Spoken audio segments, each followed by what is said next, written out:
बिस्मिल्लाहिर्रहमानिर्रहीम, अस्सलाम वालेकुम रहमतुल्लाहि व बरकातुहू। मेरा नाम अहमद अकील है। आप देख रहे हैं प्रॉपर्टी विजन टीवी।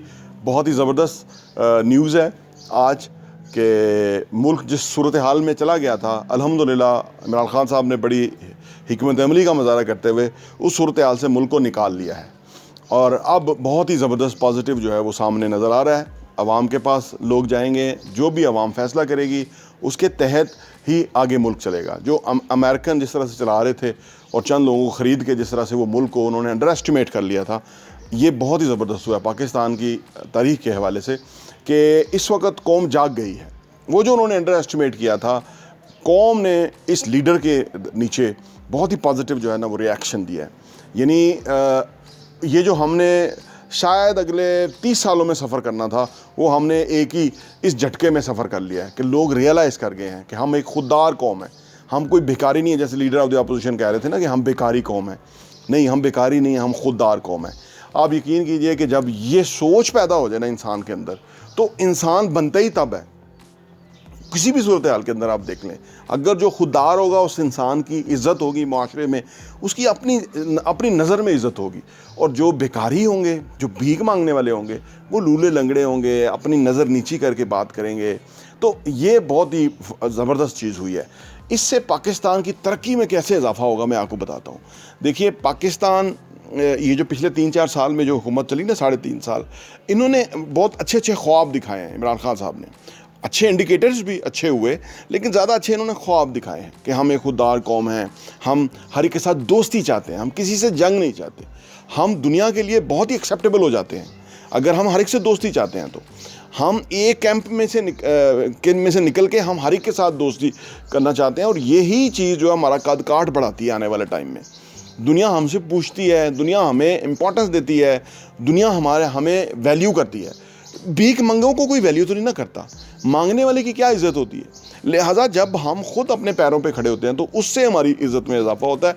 ये मुल्क, जितने इसके अंदर रिसोर्सेज हैं, जितने टैलेंटेड लोग हैं यहाँ के, जितना पाकिस्तान का जो ट्रू पोटेंशियल है, वो अब सही मानों में सामने आएगा। जबकि अब फैसला करेंगे और इमरान खान को लोग 2/3 अक्सरियत देंगे।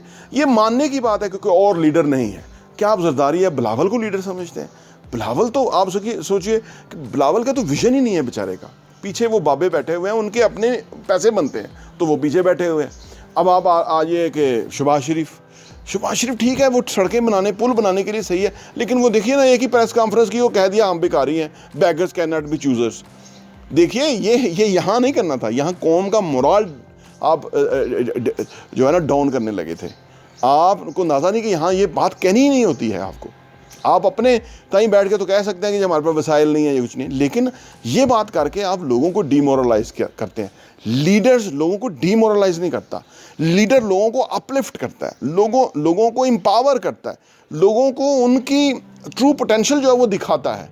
लीडर जो कि इमरान खान ने दिखाया है 3.5 साल में, जितना उसने लोगों को मोटिवेट किया। इसीलिए आज पूरे पाकिस्तान के अंदर एक ही लीडर है, वो इमरान खान है। और इंशाअल्लाह ताला अभी जब भी इंतखाबात होंगे, इसके अंदर वो 2/3 अक्सरियत के साथ जब इमरान खान आएगा, एक तो करप्ट इंसान नहीं है, दूसरा कुछ करना चाहता है, तीसरा अदारे भी उसको सपोर्ट कर रहे हैं इस सेंस में कि वो हर तरह पॉजिटिव है। इतने प्रेशर के अंदर कुछ भी वो कर सकता था। इवन वो फ़ौज के ख़िलाफ़ भी कॉल देता तो मुल्क में अफरा तफरी फैल जाती थी, लेकिन उसने बहुत समझदारी का मुज़ाहरा किया। हमें आम बंदे को तो समझ नहीं आ रही थी, अब हाम ही था कि भाई कौन करा रहा है, लेकिन अब फाइनली रियलाइज़ हो गया कि पीछे अमेरिका करा रहा था और आगे ये जो चोर सियासतदान है, ये जो बेज़मीरे लोग हैं। अच्छा हुआ वो बेज़मीरे लोग भी अयां हो गए, उन लोगों को ये नूर आलम का पता लग गया, वो बुखारी का पता लग गया। नाम तो वही मुसलमानों इंसानों वाले हैं ना, नूर आलम देखो और वो बुखारी देखो। तो अब लेकिन अंदर से कितने ये घिनौने लोग थे, अब ये पता लग गया। और ये जो MKM है, इसका तो कराची में जूते पड़ेंगे इस दफ़ा, आप देख लीजिएगा, क्योंकि इन्होंने आखिरी टाइम के ऊपर एक और सौदा कर लिया। यानी वो कंजरी की तरह एक और जगह से पैसे पकड़ लिए। तो इनकी बड़ी बुरी क्लास होनी है। यही असल में एक लीडर यही करता है कि वो जो गलत लोगों को लोगों के सामने आश्कार करता चला जाता है, लोग खुद समझ जाते हैं। और वो फाइनली इमरान खान जो है इस क्राइसिस से सुरखरू होकर निकला है। मैं समझता हूँ पाकिस्तान सुरखरू होकर निकला है, क्योंकि इधर बड़ा डैमेज होना था। मैंने आपको कल जो लास्ट टाइम जो वीडियो बनाई थी कि इसके ऊपर महंगाई का तूफान आ रहा है और ये सारा हो रहा है, तो ये ख़तरनाक सूरत हाल थी जो मैंने एक तस्वीर खींची थी क्योंकि अगर सोचिए ये आ जाते और फिर ये मुल्क जो है वो गलत हाथों में चला जाता तो उससे कितने कंप्रोमाइज़ होते। ये लोग तो एक रात के अंदर ही फ़ायदे उठाने वाले हैं। यानी ये तो गाड़ियों के ऊपर ही ड्यूटी ऑफ करके तो गाड़ियाँ इंपोर्ट कर लेते हैं, अगले दिन फिर वापस ड्यूटी लगा देते हैं। माजी में क्या क्या कुछ नहीं हुआ, मैं बता नहीं सकता, आपका वक्त ज़ाया होगा। तो ये लोग तो ऐसे घिनौने हैं। तो अच्छा हुआ कि अब दोबारा इलेक्शन होंगे और उसके बाद फिर इमरान खान को अल्लाह करे, मैं तो चाहता हूँ कि ऐसा मुहिब वतन बंदा है कि जिसने एक रेडी बांध भी कहता है कि महंगाई ज़्यादा होती है तो होती रहे, हमें गैरतमंद कौम है। जब गैरत आ जाए ना इंसान के अंदर तो वो गरीब नहीं रहता, वो उसको महंगाई नहीं असर करती, वो अमीर हो जाता है, वो वसाइल वाला हो जाता है, वो शुक्रगुजार और तकवा वाला हो जाता है। यही तो चाहिए होती है। और जहाँ तक बात है हमारी जो रियल एस्टेट इंडस्ट्री है उसके ऊपर क्या असरात होंगे, बहुत पॉजिटिव होंगे। ये जो स्टॉक एक्सचेंज बैठ गई, ये जो बिज़नेस में हालात ख़राब हो रहे थे दोबारा बेहतर हो गए हैं। और इस दफ़ा जब 2/3 अक्सरियत के साथ इमरान खान आ गए तो उन्होंने सारा काम कर दिया है। मजबूरी उनकी ये थी वो कानून नहीं पास कर सकते थे, मजबूरी उनकी ये थी कि वो किसी चीज़ को जो है वो तेज़ नहीं कर सकते थे क्योंकि उनके पास 2/3 अक्सरियत नहीं थी। ये लोग हर बात के ऊपर पैसे मांगते थे जो इत्तेहादी थे। तो अब ये फ़ायदा होगा, इससे मुल्क इंशाअल्लाह ताला बहुत बेहतर तरीके से आगे चलेगा। और इस वक्त हमारे साथ चाइना, रशिया, टर्की, इवन सऊदी अरब, ये सारे जो UAE, ये सारे ममालिक जो हैं, इवन अमेरिका हमारे से, हमने अमेरिका से कोई दुश्मनी तो की नहीं। हमने तो उससे कहा कि भाई हम नौकर और ग़ुलाम और बुकारी नहीं हैं आपके, हम खुददार हैं, अपने मतलब से फ़ैसला करेंगे, अपनी कौम के लिए फ़ैसला करेंगे। ये बड़ी ज़बरदस्त बात है।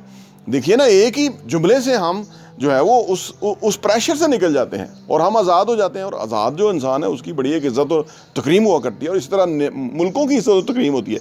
आज वो दौर नहीं है कि कोई हमारे साथ ज़्यादती कर जाएगा, नहीं कर सकता, क्योंकि हमने कभी ज़्यादती नहीं की दुनिया के साथ। हमारी कोशिश ये है कि हम दुनिया के अमन के अंदर शामिल हो। तो बहुत खूबसूरत एंड हुआ है इस सारी क्राइसिस का, पॉलिटिकल क्राइसिस का, और इसके ऊपर हमारी इंडस्ट्री में और बाकी तमाम इंडस्ट्रीज़ में बहुत पॉजिटिव जो है ना इम्पैक्ट आने वाला है।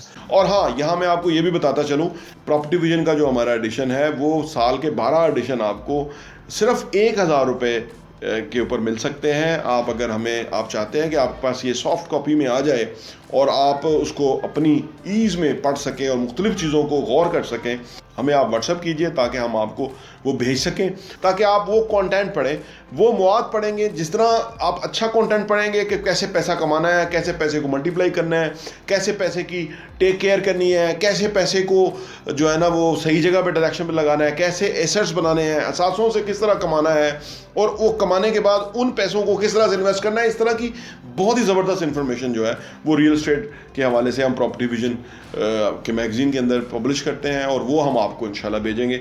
कौम को बहुत बहुत मुबारक हो।